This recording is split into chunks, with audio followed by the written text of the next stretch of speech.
Okay, well, thank you, Antoine. It's been really fun being here for a while. I'm here all day today, not leaving till the evening, so hope to have more discussions with all of you.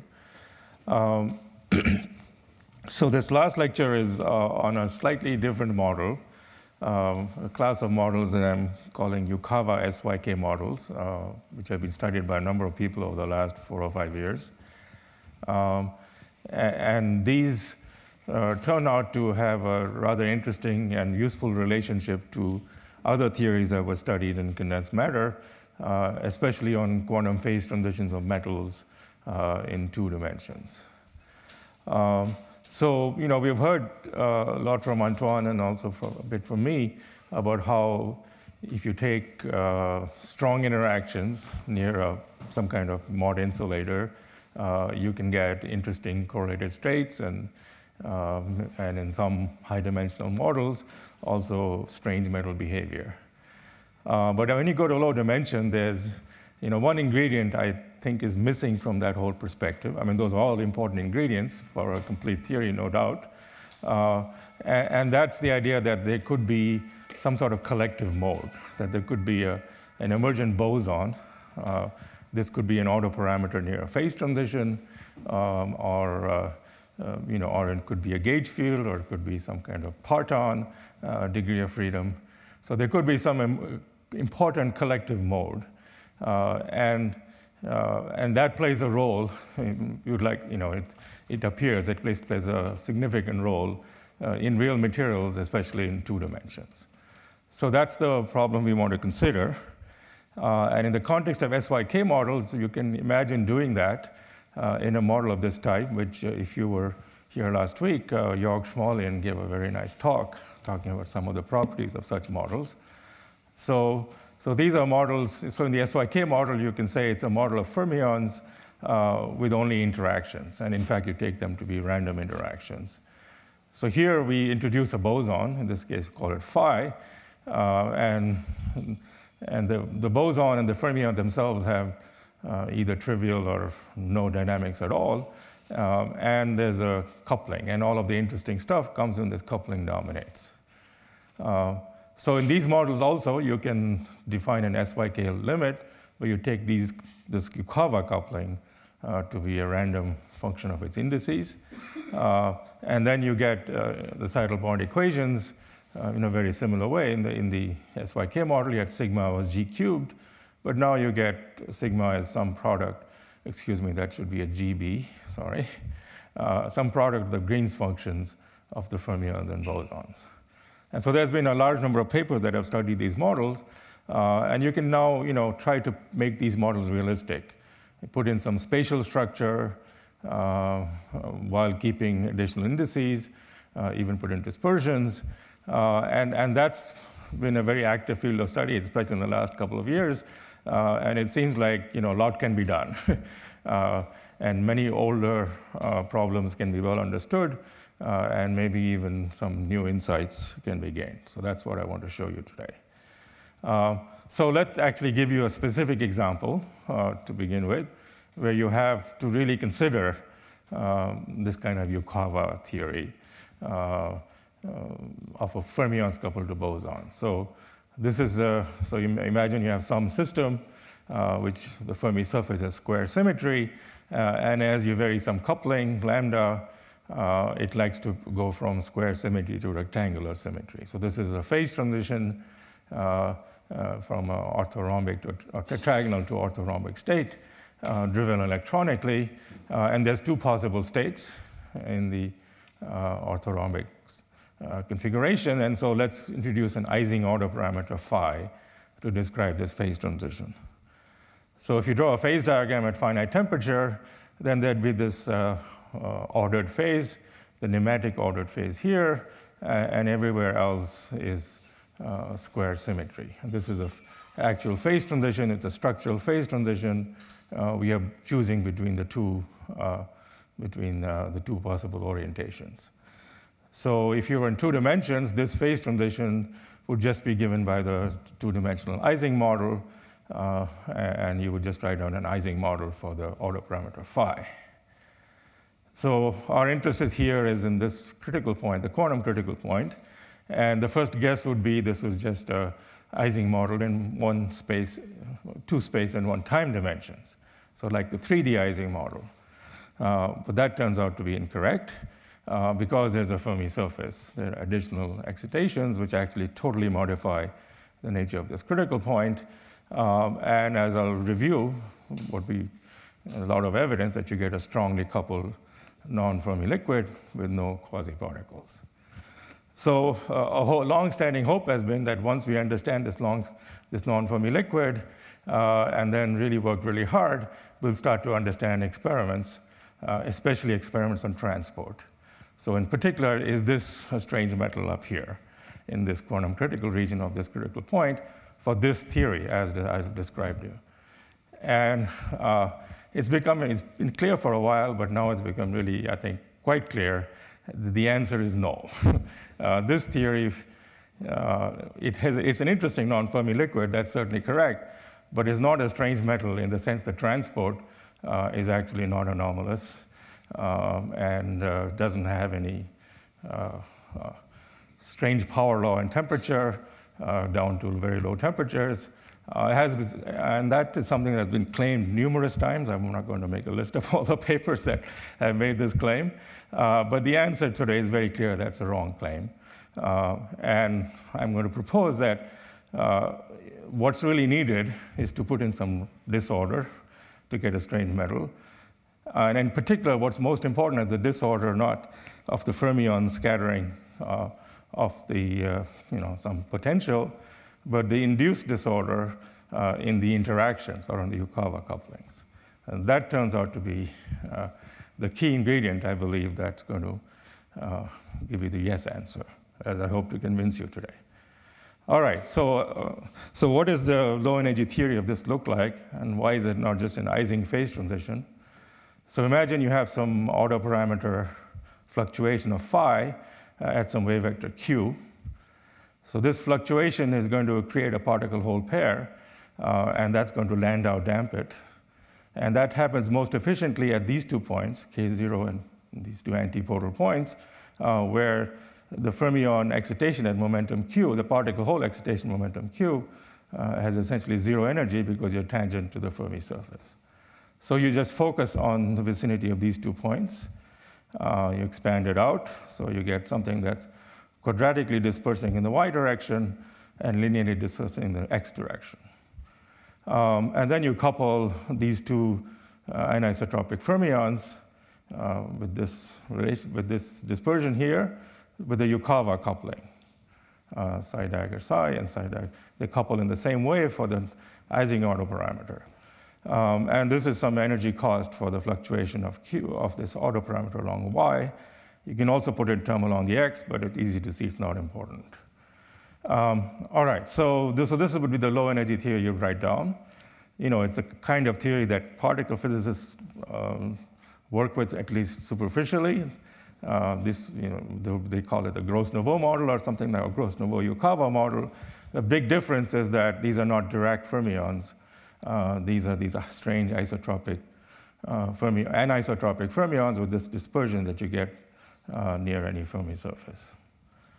Okay, so that's the low energy theory, and then you can study it. But before I study it, let me give you another example where you get almost the same low energy theory.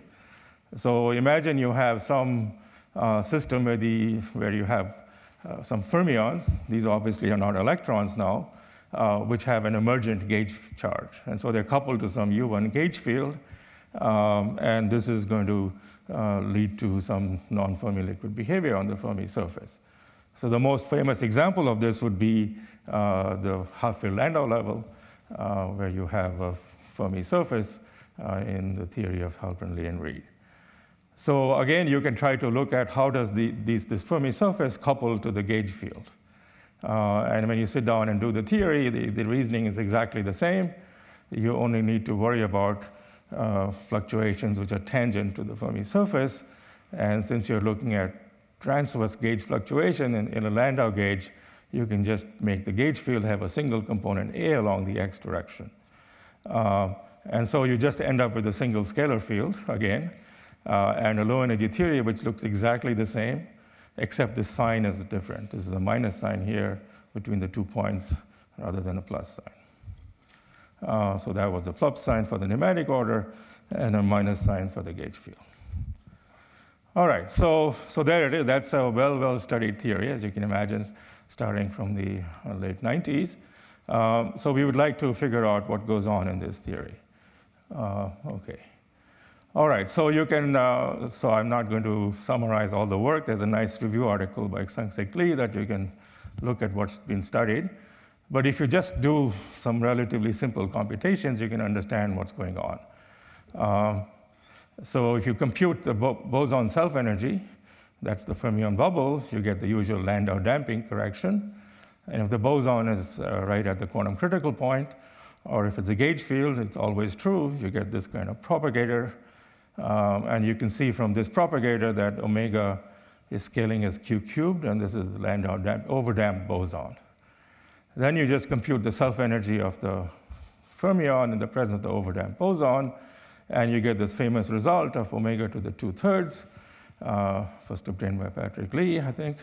And so then the final Green's function has basically a momentum-independent self-energy. There is some weak momentum dependence depending on which point in the Fermi surface you are, but that's not that important. So it's not that different from the kind of models that Antoine was just discussing. Some dispersion of some quasi-particles and a very singular Fermi energy with exponent 2/3. Okay. All right, so that result, I believe, is generally correct. There's even some numerical evidence for it, I think, now. But really what we want to understand is this what we're seeing in experiments, say in the cuprates or something. So one of the technical issues has been, for a long time, is that this result, although generally people believe it, is not systematic in any parameter. If you try to do 1/n expansion, where you take n fermion flavors for various reasons, that just fails. And so that's also been an open problem. Okay, so one of the things we realized that you can at least fix that problem. What did I do? Oh, before I get there, so I'm not doing anything on the board. This computation, it's in various places, including various review articles I've written. How do you get this 2/3? But there's a simple way to see it, just by a scaling argument in this low energy theory I wrote down. So imagine you just rescale space and time, and if you want to preserve this dispersion of x having one derivative and y having two derivatives, you have to scale them anisotropically. And for now, let's just imagine tau is scaled with some exponent z, which is unknown. Then you rescale everything in here and see what happens. So what you find is that, in this analysis here, if I look at this fermion Green's function, this self-energy we anticipate is more singular than this omega. So this omega term is not important.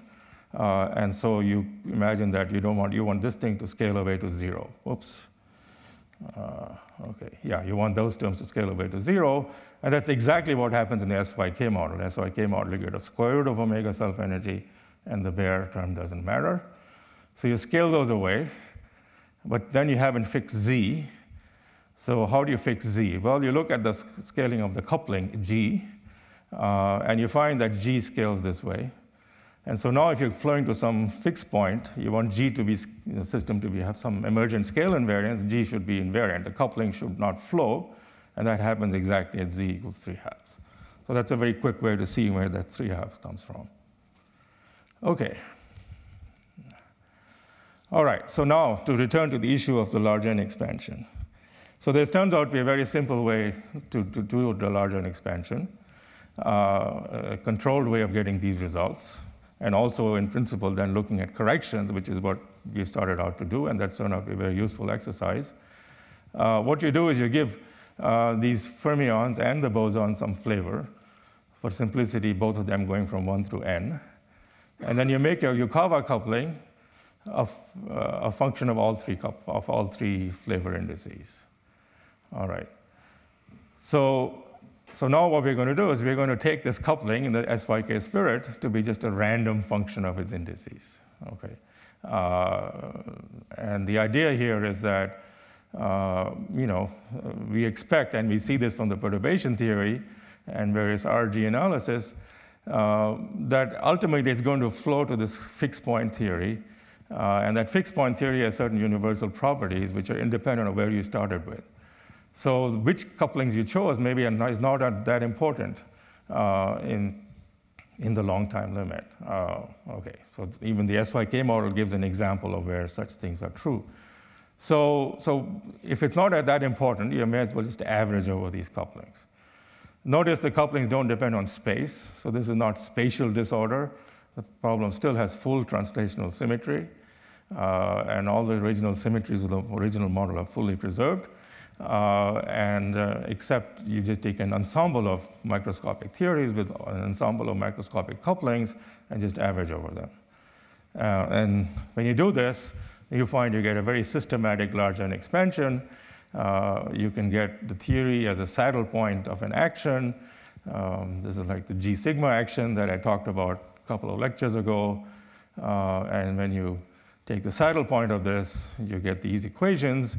These are very much like the SYK equations, except now there's some momentum indices to keep track of, and there's Green's function of both the fermions and the bosons.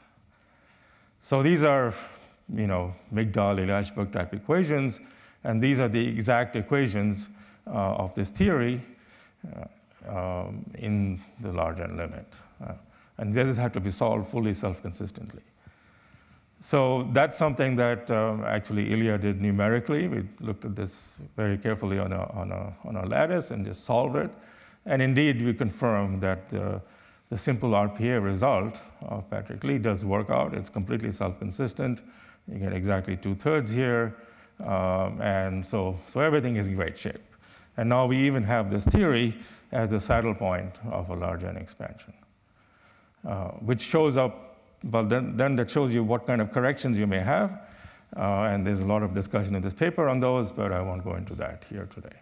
Subir, yes? So far, that until you took these randomly disordered Yukawa couplings, there was no way to formulate the theory consistently large N or finite N. Correct, yes. Omega to 2/3 N. Yes, there wasn't, yeah. Well, okay. There have been various claims and so on over the years. Polchinski in fact first claimed as putting N flavors of fermion would do it, and then subsequently pointed out that wasn't right.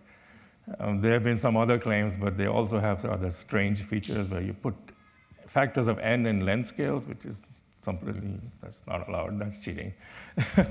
That relate to unphysical behavior. You don't want your frequency scale to depend on N. Yeah, so as far as I know, this is really the only way to do it. And here you were able to get this out analytically or numerically? I didn't quite understand. There are analytical arguments on why the 2/3 doesn't change in the large N limit, yeah. We checked it numerically too, but there are certain asymptotic arguments you can make why putting in fully renormalized Green's functions here and over here doesn't change the result you get where you put in bare Green's functions. You can get the answer just by putting bare Green's functions everywhere, amazingly. But when you put in fully renormalized, it doesn't change anything. Yeah, those are, again, there are various lecture notes I've written, and that goes into detail on those arguments. Okay. Well, and the reason I'm not going into it, because this is not going to be the right theory.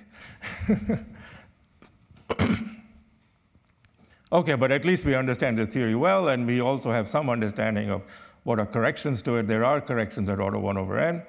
They're really hard to compute, but at least we can draw some pictures of various complicated diagrams that hopefully someday will be computed.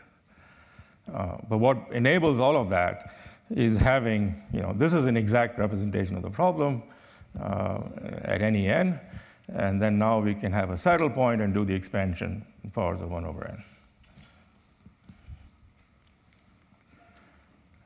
Okay, all right, so now I want to go on and add randomness. So why do I want to add randomness? Well, the first thing you can do in this model, so I'm still considering the old model, again, subject of thousands of papers, computer conductivity. So immediately you run into some ambiguities. If you don't have a large N expansion, you don't know which graphs to sum. But I think there's general arguments that you should sum, you include the self-energy in the fermion bubble, you should include the vertex correction, and these are the Slamazov-Larkin diagram, these are the Markey-Thompson diagram, and this is what you should sum to all order. This is what you should do. And indeed, in the large N expansion, that is exactly what it instructs you to do. You don't have to be very smart, you just do the large N expansion. You look at the in the G sigma theory, you look at the fluctuation, the response to an external gauge field, and it just pops out. This is very similar to the Schwartzian calculation, where you also get some of similar diagrams. Here there's spatial structure and so on. Okay, so this was actually, these diagrams were evaluated by Youngback Kim et al. In a famous paper in the context of the Hadfield-Landau level. Well, not in this particular paper, but earlier papers, several people said, well, these diagrams, when you compute them, gives you resistivity, which is T to the 4/3. So that's almost linear. Let's hope. And an optical conductivity, which is omega to the minus 2/3. I think today it's clear that both results are wrong. The fact that resistivity is 2/3 is relatively easy to see. That is not correct. That in fact, the DC conductivity is actually infinite in this theory. And this was something I realized after all my involvement with my holographic friends. From that context, it was totally obvious that the resistivity is 0 in this theory. And why is that? Well, it's the answer is that drag is extremely strong. So in the electron phonon problem, you may be familiar with the idea of phonon drag, which has recently been measured after some amazing experiments in really pure crystals.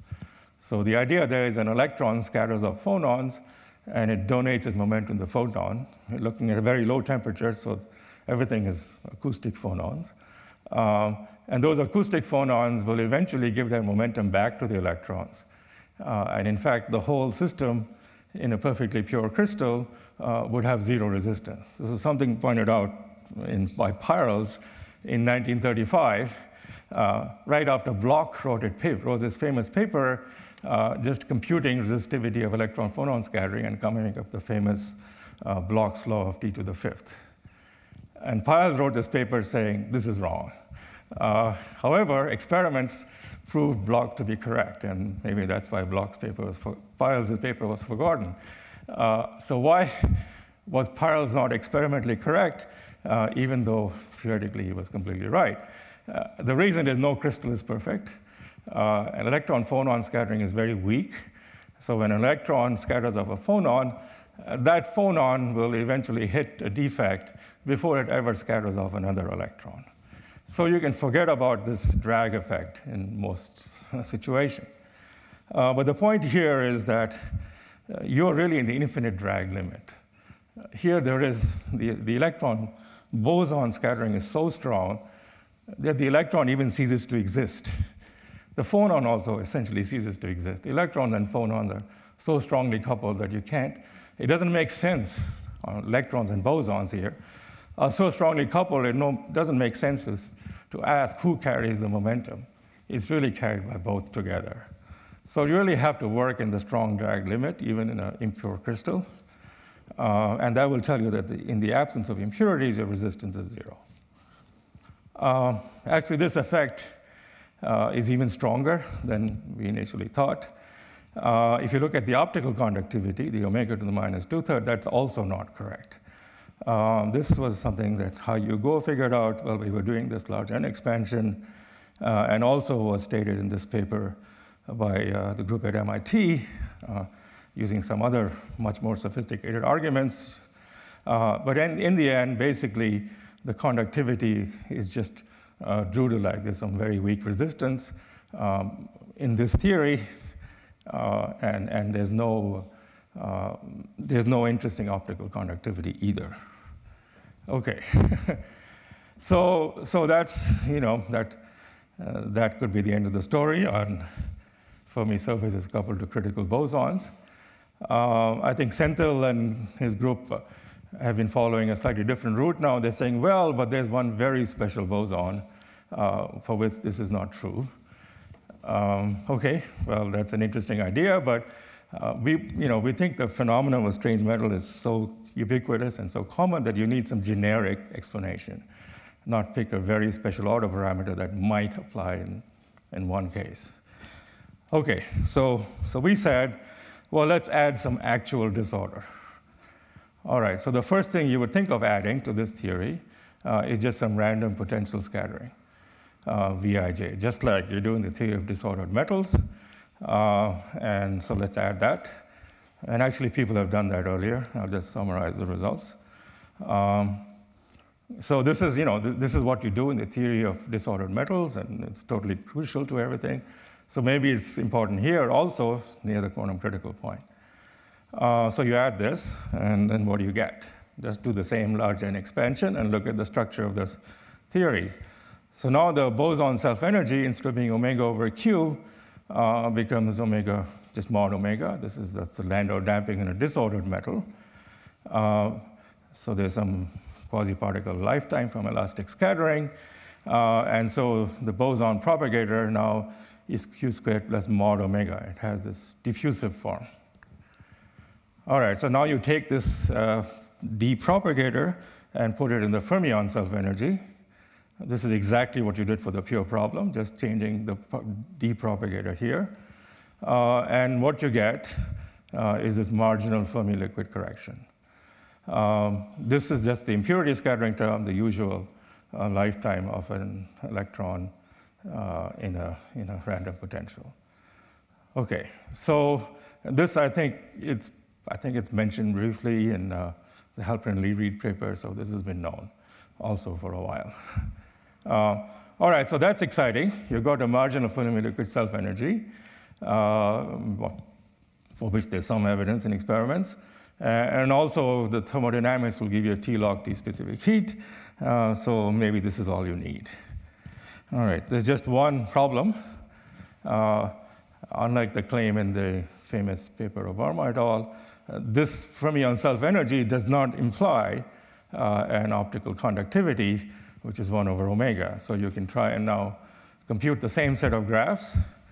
And the kind of cancellation that happened in the pure system also happens here, because you're still talking about the inelastic scattering is still very long wavelength. And therefore, you find that even though there's a marginal Fermi liquid self-energy, there's nothing in the transport. So if you just compute those graphs, you get just Fermi liquid-like T-squared corrections with some residual resistivity, which is given by the impurity scattering potential squared. Okay, I think I'm moving pretty fast. Oh, okay, all right. So that also, doesn't work. This was some, I thought a couple of years ago or last year that maybe this will work when you do the full thing self-consistently.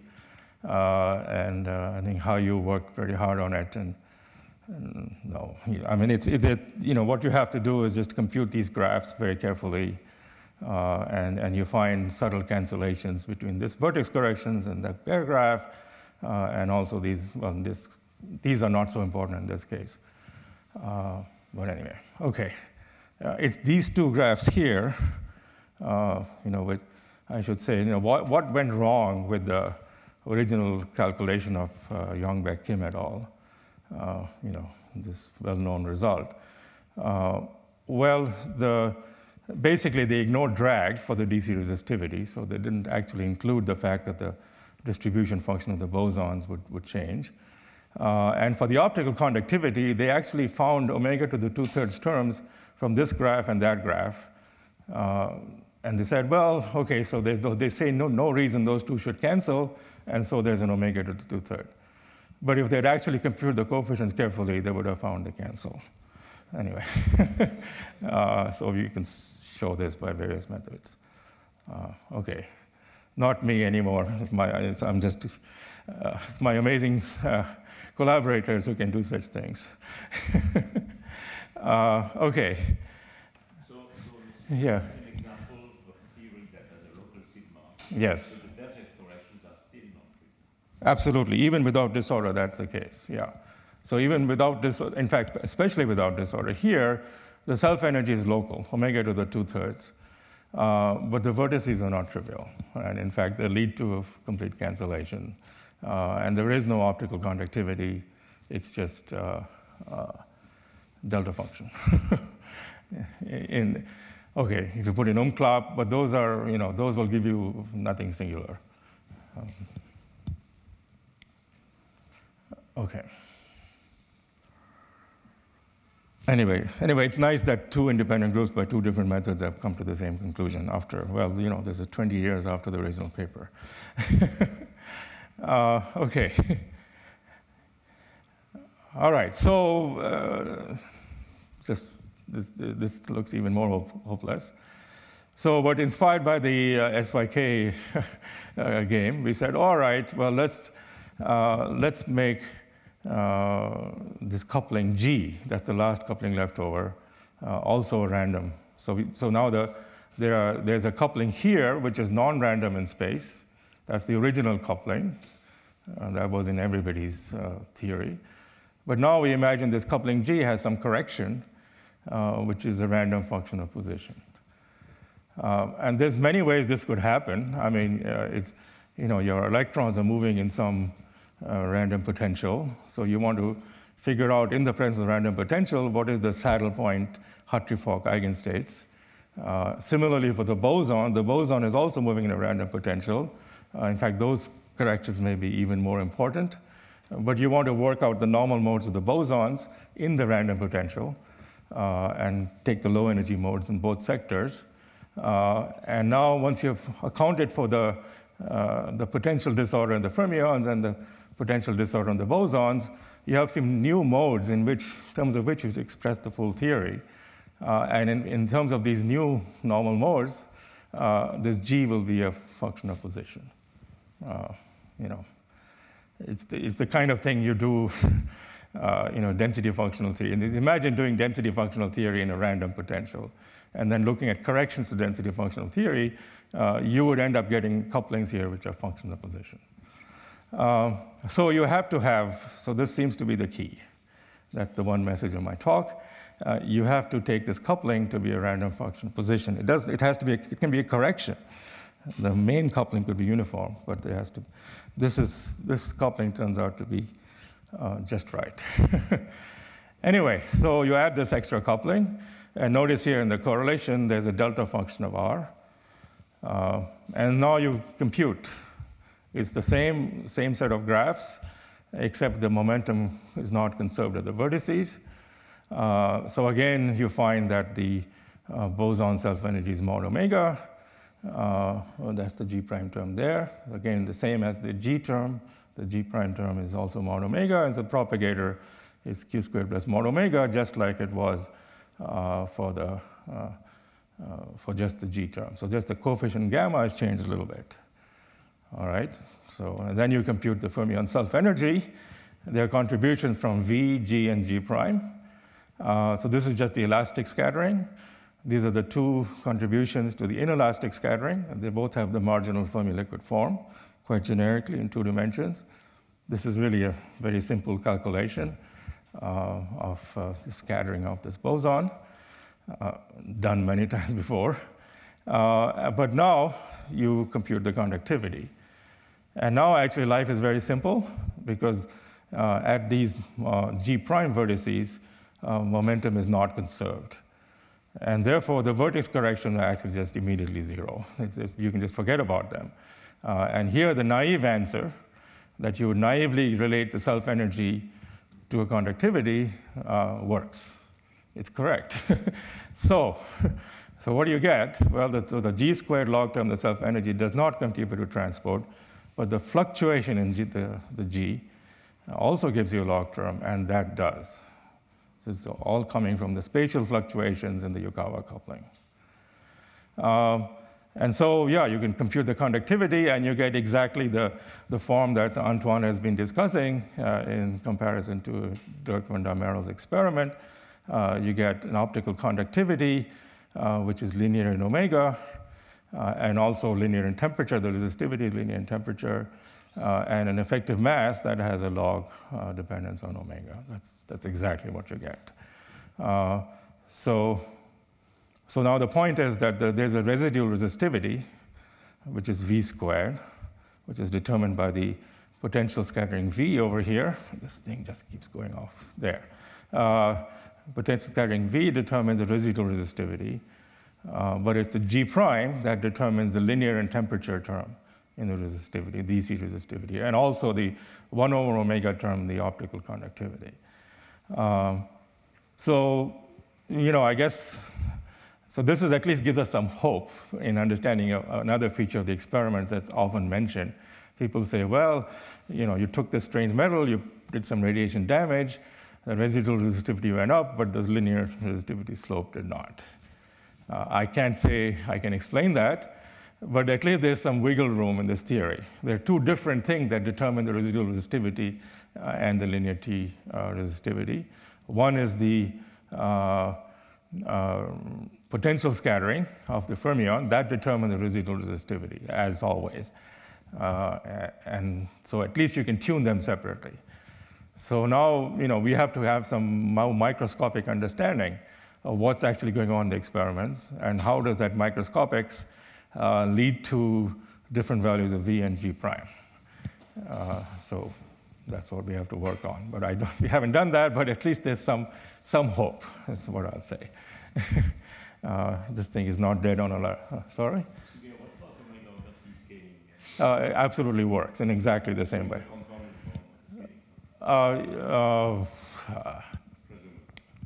I'm not 100% sure, but I think so. Yeah. Avishkar would know. It may be slightly, it is different form, but there is some scaling. It's not your tanh omega over 2t. It's a little more complicated, I think. What about the asymmetry? That doesn't work. So so I would say that negligible. Yeah. So I think this kind of theory gets almost everything right, except I don't understand why I cannot understand the large spectral asymmetry by this approach. Yeah. So that's, I think, generally missing here. Well, you were just showing experiments where you think it's there. No, I think this is another important ingredient, which has to be combined with the local physics that you were discussing. And exactly how to do that, well, all right, there's something for the next meeting. But I think there is something to both approaches, but the one thing that this approach misses is the large spectral asymmetry. Yeah. So, Subir, what about the actual magnitude of the slope of the resistivity? It's determined by G prime squared. Yeah. And so, do you still have a sort of Planck value for the scattering rate? Yeah, so I don't have that slide here, but actually you do. I mean, so what it turns out, and you can kind of see this, if you compute the 1 over tau, so it's some number times t. So it turns out that, so the resistivity is given by G prime squared. So roughly speaking, it's given by G squared plus G prime squared over here. This gives you the self-energy renormalization, which comes from both, whereas resistivity only comes from G prime. So this would say in a very clean sample where G prime is small, this number should be much smaller than 1. In a relatively dirty sample, it should be close to 1. And in fact, you get a number about 1 here. Yeah. Pi over 4, or pi over 3, or something like that, yeah, with some logs. But this is roughly, crudely, the effect. So it's telling you in the cleanest sample, this should be much smaller than 1, but still linear in T. Yeah. Yeah. So it looks like G is not contributing to the resistivity, to the final formula. So Correct. can we probably drop the first term? Will the theory still work if we drop it? Yes, the theory becomes simpler, but that's not real life. It will affect things like the self-energy. For the resistivity, in fact, that's exactly what we're doing right now. We're just solving these equations numerically completely, putting G equals 0, because you have an analytical argument that at least the singular terms in G don't matter. It'll normalize things a bit, but the singularities won't be different. Solving these full equations and resumming all of this with all three terms, that's a tough task, but actually, we're working on it. Ilya's working on it. It's very easy. It's much simpler.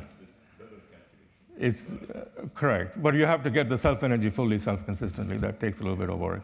But I think Ilya already has the code running, so we'll have those results fairly soon, I think. Yeah. In principle, if you forget about residual resistivity, you can drop fields. Yes, yes. You could take the G prime only theory, then you'll get linear anti-resistance down to 0 temperature with rho of 0 equals 0. Yeah. Okay. Right, what else? Yeah, okay, I guess I'm pretty much done. I didn't go through any of the detailed calculations, but they're really not that more it's just evaluating some graphs and kind of thing you learn in a solid-state physics course. I just have to know which graphs to evaluate, and I've just given you the results. So to summarize then, we're considering a rather generic model, I think. Maybe what's happening to this thing? Yeah. Here, generic model of some Fermi surface coupled to critical boson. And like I said, this boson could be an autoparameter, it could be a gauge field, it could be a parton in some, or what we call a slave boson in some FL star, FL phase transitions. It doesn't much matter. You get same generic theory. The bosons I mentioned so far tend to have fluctuations at long momentum. We've also thought about antiferromagnetic autoparameters. There, some of the details are different, but the effect of G prime is again extremely important and exactly the same. So the main results seem to go through in just about any theory with some collective bosonic mode and some randomness in the coupling. So, yeah, so that's nice. I mean, I think that's a very appealing feature, at least to me, because the phenomenology also experimentally we know is so robust in so many different systems. There's got to be some simple, at least principle behind all of it, and this seems to be it, I think. So for example, if we just had this term, just to summarize then, and I'll stop, this gives you a non-Fermi liquid with a T to the 2/3 specific heat. This was, I think, in the Helper and Lee Reed paper, maybe a bit earlier, and that's correct. But in this case, the pneumatic critical point, for example, or the spin liquid case, the conductivity has not any of the features that really hundreds of papers have claimed. It's just a delta function. Then if you add a random potential, you get some nice things. You get a marginal Fermi liquid self-energy, you get a T log T specific heat, and you get a residual resistivity, but you don't get any interesting optical conductivity, and nor do you get a linear in temperature term. And then when you add the main actor, then you get everything you want, except the particle-hole asymmetry. You get marginal Fermi liquid self-energies, T log T specific heat, linear to resistivity, and the optical conductivity that Antoine was describing. Okay, so I guess there's a lot more to be done here, and we are working actively at it. I think the most important thing is to really make a more closer microscopic connection and understand what is the origin of G prime in some more realistic model. Okay, so stay tuned. All right, thank you.